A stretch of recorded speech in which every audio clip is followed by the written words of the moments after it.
Boa noite, eu sou Isadora, graduanda da terceira fase de Artes Visuais pela UDESC e vou fazer uma análise histórica a partir da obra do Jean-Baptiste Debré. Aqui contém um índice sobre os assuntos que esse trabalho vai abordar.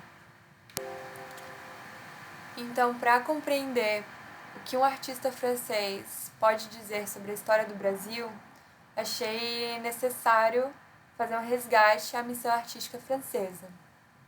Então, o que foi essa missão? Ela aconteceu no ano de 1816. Foram agrupados 26 artistas franceses que, desempregados devido à queda de Napoleão Bonaparte, foram incentivados para vir ao Brasil com o propósito de impulsionar o progresso artístico da corte de Dom João VI, através da instauração de um ensino oficial da arte. Estes artistas franceses desembarcaram no Largo do Paço, atual Praça 15, no Rio de Janeiro. E como ela se realizou? Qual foi o propósito dessa missão? Com a instalação da coroa portuguesa no Brasil, surgiu a necessidade de validar o progresso civilizatório, entre aspas, assim como trazer uma sociabilidade no molde europeu. Essa vinda dos artistas franceses representou uma ruptura com o barroco brasileiro, por adotar o estilo neoclássico de representação. Apesar do barroco já sofrer fissuras no cenário interno do Brasil, como é o caso de Antônio José Landi, arquiteto do movimento clássico, é apenas na missão artística francesa que se institui o ensino oficial de arte e impulsiona a produção artística neoclássica.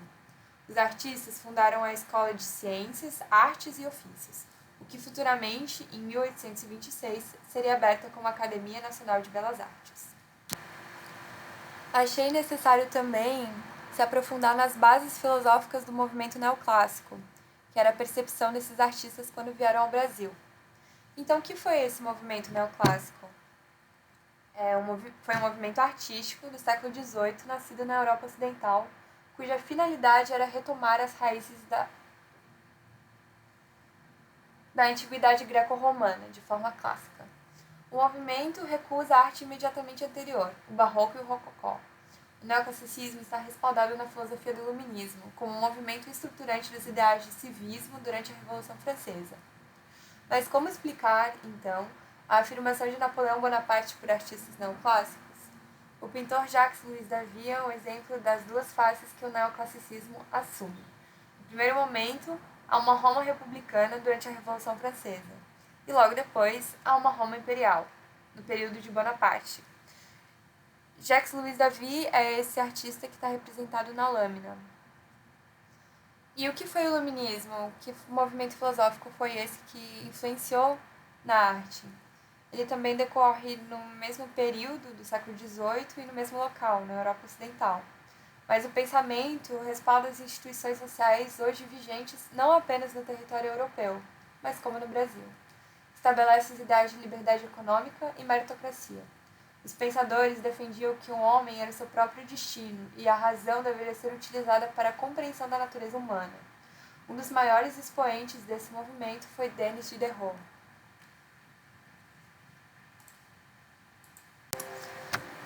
Nessa lâmina eu vou apresentar a proposta de Diderot para o ensino superior, embasado no artigo da Patrícia Piozzi chamado Da Necessidade à Liberdade, uma nota sobre as propostas de Diderot e Condorcet para o ensino superior, o qual ela começa dizendo os valores que os iluministas pregavam, que no caso seria uma sociedade mais justa, livre e igualitária, e que isso influencia a forma que eles formulam os estudos. E como é essa maneira que eles pensam os estudos? É através da progressão dos estudos, partindo de algo mais simples, elementar e acessível para algo mais complexo, específico e que seria necessária uma certa genialidade.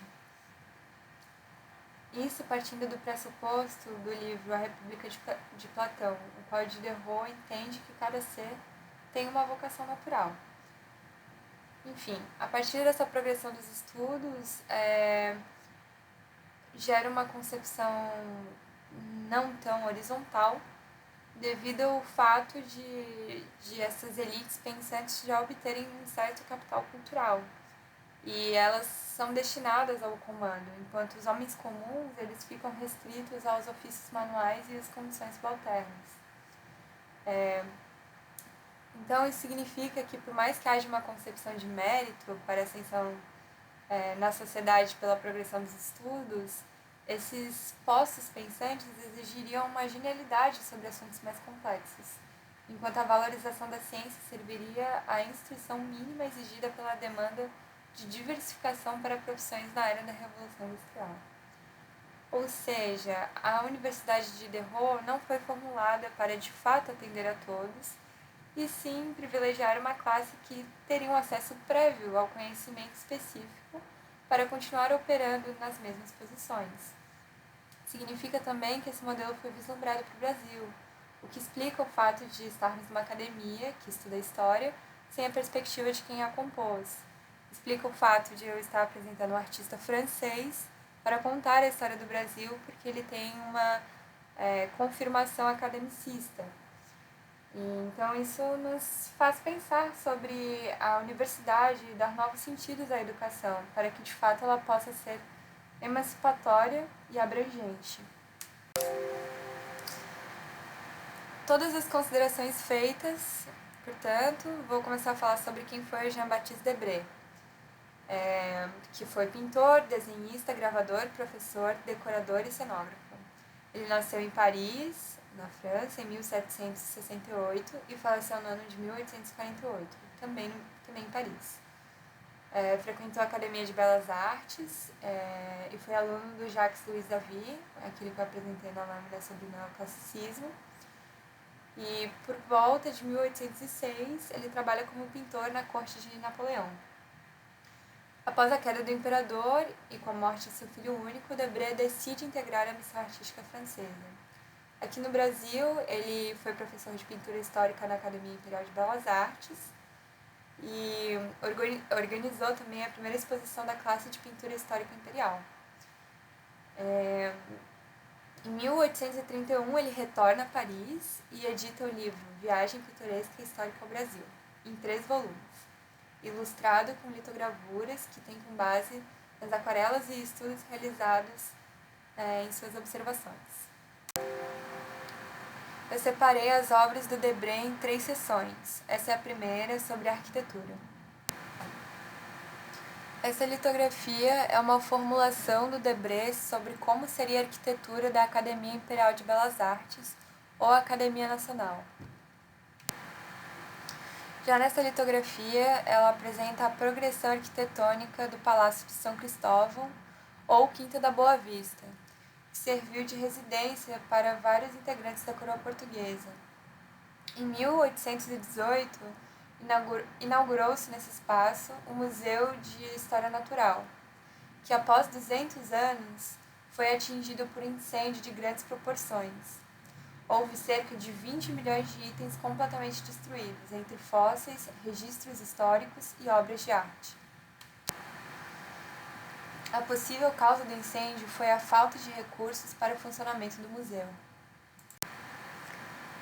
Falar sobre ilustrações botânicas.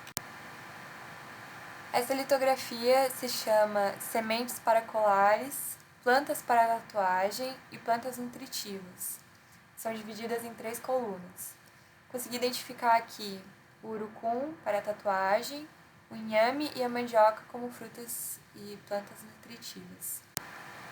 E essa litografia se chama Frutas do Brasil, onde é possível identificar, por exemplo, a banana, o abacaxi, o coco, o açaí, o caju, o guaraná, entre outras frutas, que depende do conhecimento de cada um sobre elas. Essa litografia, assim como as anteriores, tem um caráter estritamente botânico, de estudo. Essa, por exemplo, se chama A Bananeira, e ilustra a banana e o pé da banana, e suas características físicas. Essa seria a 3ª seção das obras do Debré, e ela contém cenas da realidade brasileira, começando pelos indígenas. Os desenhos de Debré a respeito dos indígenas oscilam entre uma idealização e a representação grotesca, em que os índios parecem animalizados, como é no caso da litografia presente na lâmina, que apresenta os botocudos. Botocudos também é uma denominação genérica aos indígenas pertencentes ao grupo Macro-G. E por que o Debré teria interesse em representar os indígenas de uma forma idealizada? Na verdade, Debré tinha pouco contato com os indígenas e, documentalmente, essas litografias não são muito confiáveis. O fato de serem idealizados é porque havia uma noção de que os indígenas se assemelhavam à forma de vida dos gregos na antiguidade, que viviam num clima ameno e realizavam exercícios que conduziam à mais bela forma, o que dá pra gente contemplar nessa litografia em que o indígena aparece com um corpo bastante definido.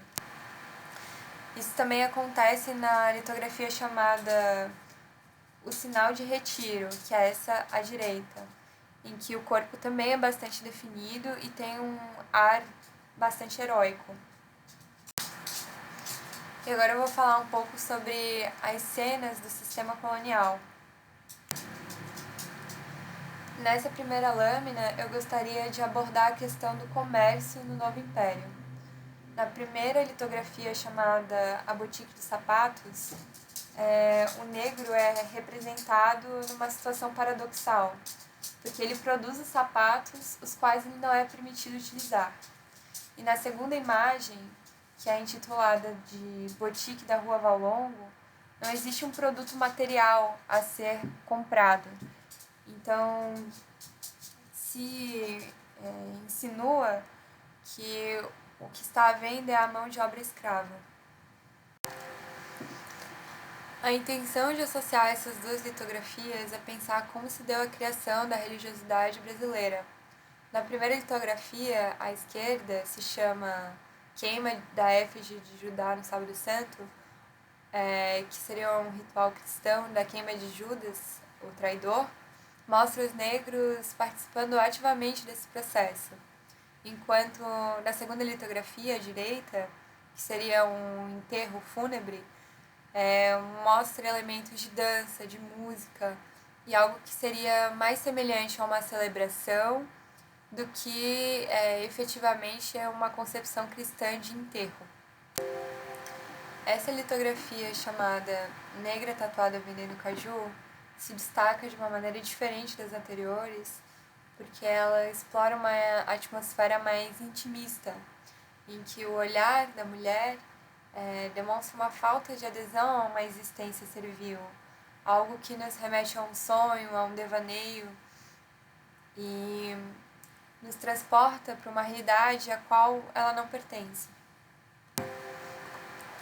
Essa obra se chama Marimba, Passeio de Domingo à Tarde. Marimba é um instrumento musical, que acredito que esse homem posicionado na parte central da obra está segurando nas mãos. Nessa imagem, um grupo de homens negros desfilam pelas ruas tocando diversos instrumentos, e entre eles a marimba, o qual intitula a obra. Alguns deles se fantasiavam de nobres europeus e faziam saudações àqueles que estavam nas calçadas. Pensa-se que é assim que foram originadas as escolas de samba. Essa obra se chama O Jantar e ela apresenta como era estruturada a família no tempo de Brasil colonial, que há um casal usufruindo de uma mesa bastante farta, enquanto os outros, que seriam os escravos, ficam à prontidão, à espreita. E essa concepção se estende até hoje no imaginário brasileiro e faz parte, por exemplo, da teledramaturgia, da novela. E a mídia é algo bastante complexo, porque à medida que ela tira as referências da realidade, ela também constrói a visão da realidade. E essa visão do negro como um serviçal, como um doméstico, é perpetuado dentro desse meio.